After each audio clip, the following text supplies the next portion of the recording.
The upcoming Chinese New Year holds a significant importance among businessmen and the whole population of Palawan and Puerto Princesa.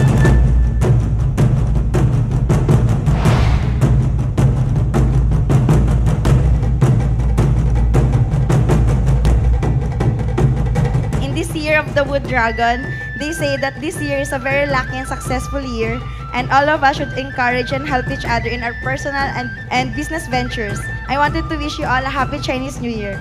祝你们新年快乐! In 3, 2, 1.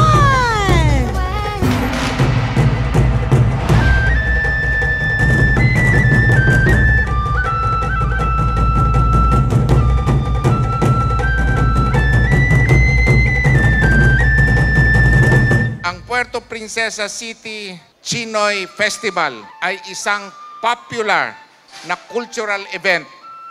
Siyempre, with food, with music, entertainment, and dances. Kasama na yung Lion Dance at saka yung Dragon Dance na inaabangan ng marami nating mamamayan.